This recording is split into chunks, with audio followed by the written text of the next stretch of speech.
What's up, everyone? It's me, 70, and welcome to my first MLB podcast. This isn't my first ever podcast. I've made one before, but it was strictly about the Cubs. And if you haven't watched that one yet, I suggest you do. It is my most popular video to date. But this is going to be a podcast about news from the entire MLB. So, let's get into it.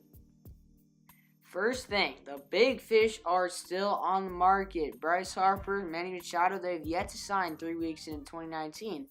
And the big question everyone is asking themselves is, why? Well, I think this is because the two of them are expecting deals in the 10-year range with a ridiculous AAV, and no one will give it to them. Teams have learned from experience that long-term deals usually don't work out favorably for the front office. I'm looking at you, Angels.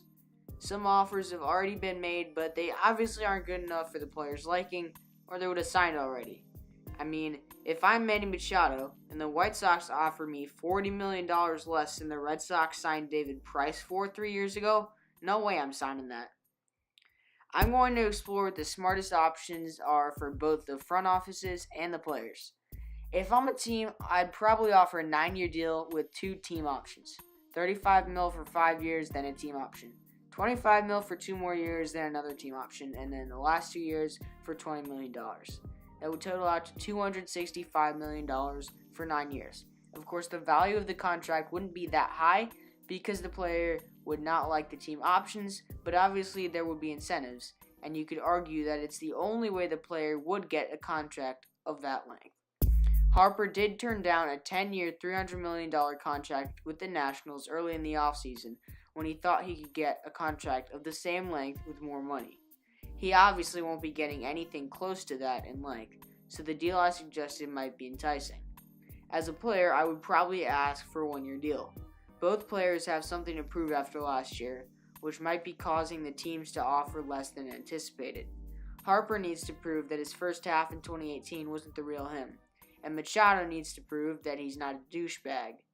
If they can prove those things on 1-year deals, which are low risk for the team, they might command bigger contracts next offseason. Next up, my team in focus this podcast.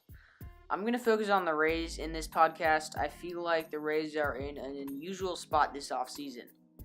Tampa Bay was kind of similar to the surprise Oakland A's last year, but also very different.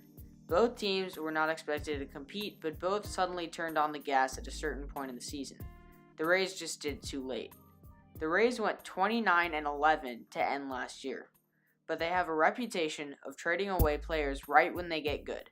So imagine the red-hot team they had last year, plus Corey Dickerson, Jake Odorizzi, Alex Colomé, Chris Archer, and Wilson Ramos. That's a scary team. This offseason, they've already DFA'd CJ Cron and traded Jake Bauers and Malik Smith. Not the greatest players ever, but still impact players. The Rays are close to competing, and they made a few smart acquisitions, most notably Avi Garcia, Charlie Morton, Mike Zunino, and Yandy Diaz. However, I still see 2 key areas that need improvement if the Rays are going to compete next season: first base and the bullpen. The relief market is moving fast, but I think the Rays are only a couple pieces away.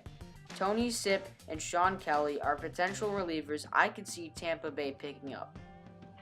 To fill their first base void, I think the Rays should try to push for Justin Smoak in a trade.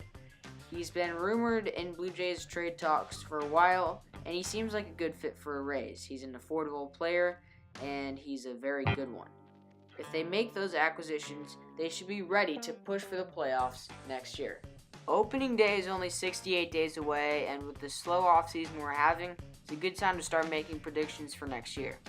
This year, as always, there were many players who were virtually nobodies before the season, but emerged as some of the game's best this year. Blake Snell, Jesus Aguilar, Max Muncy, just to name a few.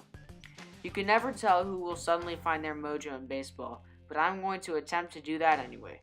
So now I'm going to try to predict which 5 players will break out in 2019.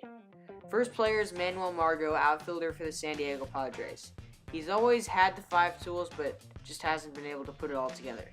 I think with more veteran precedence from Ian Kinsler, things might click for him in 2019. Jake Marisnick, another outfielder for the Astros, had high expectations coming up from the minors, but has mostly been relegated to a defensive role. If he focuses on hitting this offseason, he might become a star in a star-studded Houston lineup. Joe Musgrove is a hard-throwing righty pitcher for the Pirates, and I think he could turn out to be a big difference maker in a Pittsburgh rotation that as a whole is ready for a breakout. Outfielder Keon Broxton was traded to the New York Mets from the Brewers about 2 weeks ago. He's constantly appearing on ESPN top 10s for his defense, but his defense is about all he's been able to do in his career. I could see Broxton as a 20-homer hitter, batting .300, stealing 20 bags, and making an all-star team next year. The Angels pitching staff is very up in the air right now, especially with Shohei Ohtani out for 2019 as a pitcher. But I have my eye on southpaw Andrew Heaney to be a breakout player and possibly lead the Angels to October. That's going to wrap up my first podcast, guys. There's not really a lot to talk about right now, so this isn't that long. But as I just finished up my predictions, if you guys want to see me do any other types of predictions in my next podcast, leave them in the comments section down below. Don't forget to like and subscribe for more, and I'll see you guys in the next one.